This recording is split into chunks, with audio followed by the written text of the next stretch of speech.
స్థానిక సంస్థల ఎన్నికలు ఎప్పుడెప్పుడు జరుగుతాయా అని ఎదురు చూస్తున్న వారందరూ కూడా ఒక బిగ్ అప్డేట్.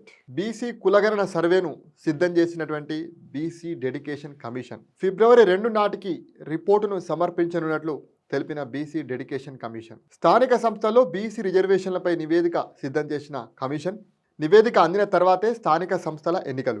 సమగ్ర కులగణన సర్వే విశ్లేషణ కొలిక్కి వచ్చింది. ఫిబ్రవరి 2 నాటికి నివేదిక సమర్పించనున్నట్లు డెడికేషన్ కమిషన్ అధికారులు సీఎం రేవంత్ రెడ్డికి ఇటీవల తెలియజేసినట్లు తెలుస్తుంది. ముసాయిదా నివేదిక 2 రోజుల్లో ఇవ్వనున్నట్లు, బీసీ రిజర్వేషన్లపై డెడికేషన్ కమిషన్ నివేదిక అందిన తర్వాతే పంచాయతీ ఎన్నికలపై నిర్ణయం తీసుకుంటామని చెప్పేసి ప్రభుత్వం భావిస్తున్నట్లు తెలుస్తుంది. ఈ లెక్కన పంచాయతీ ఎన్నికలు ఫిబ్రవరి నెలలో జరుగుతాయా లేక వేసవి కాలంలో జరుగుతాయా అనే ప్రతిష్టంభన అయితే ప్రస్తుతం నెలకొంది.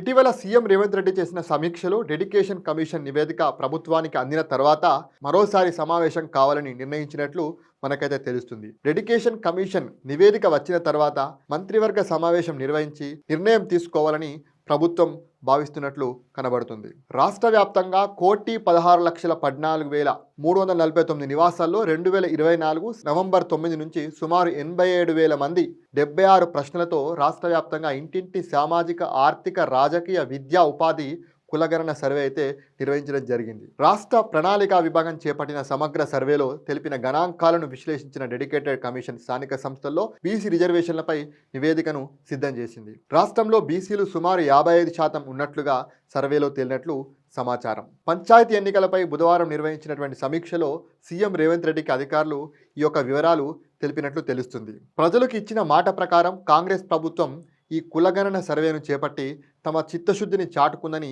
సీఎం రేవంత్ రెడ్డి ఈ సమావేశంలో చెప్పారని మనకు తెలుస్తుంది. కుటుంబ సభ్యుల వారీగా విద్య, ఉద్యోగం, ఉపాధి, వ్యాపారం, వార్షిక ఆదాయం, భూములు, ఇల్లు, ఇతర స్థిర చరాస్తులు పొందిన రిజర్వేషన్ ప్రయోజనాలు, సంక్షేమ పథకాల లబ్ధి తీసుకున్న రుణాలు తదితర వివరాలు సేకరించడం జరిగింది యొక్క సర్వేలో. స్థానిక సంస్థల్లో బీసీ రిజర్వేషన్లు ఖరారు చేసేందుకు ప్రభుత్వం నియమించినటువంటి ఒక డెడికేషన్ కమిషన్ ఈ గణాంకాలను వినియోగించుకోనుంది. అయితే ఏమైనా బీసీ డెడికేషన్ కమిషన్ ప్రభుత్వానికి ఈ యొక్క 2-3 రోజుల్లో నివేదిక సమర్పించిన తర్వాత మంత్రివర్గ ఉపసంఘం నిర్ణయం తీసుకొని ఆ తర్వాత బీసీ రిజర్వేషన్లు ఖరారైన తర్వాత మరి ఫిబ్రవరిలోనే ఎన్నికలు పెడతారా లేకపోతే వేసవి కాలంలో ఎన్నికలు జరుగుతాయా అనేది మనం చూడాలి. ప్రస్తుతం ఏవైతే ప్రభుత్వ పథకాలు, ఇందిరమ్మ ఇండ్లు, ఆత్మీయ భరోసా, రైతు భరోసా, రేషన్ కార్డులకు సంబంధించిన ప్రక్రియ అయితే కొనసాగుతుంది. ఈ ప్రక్రియ కూడా మార్చి 31 వరకు కూడా జరుగుతుందని చెప్పేసి ప్రభుత్వం చెప్తుంది. అయితే ఈ యొక్క ప్రభుత్వ పథకాలకు సంబంధించిన ప్రక్రియ కొనసాగుతున్నటువంటి క్రమంలో ఎన్నికలు జరిగేటువంటి అవకాశం ఉంటుందా లేదా అని ప్రభుత్వం నిర్ణయం తీసుకోవాలి. ఈ యొక్క ఏదైతే ప్రభుత్వ పథకాలు లబ్ధిదారులకు అందిన తర్వాతే ఎన్నికలకు వెళ్తే బాగుంటుందని ప్రభుత్వం భావిస్తున్నటువంటి క్రమంలో ఫిబ్రవరిలో కాకుండా వేసవి కాలంలో ఎన్నికలు నిర్వహించడానికి ప్రభుత్వం భావిస్తున్నట్లు మనకు సమాచారం అయితే అందుతుంది.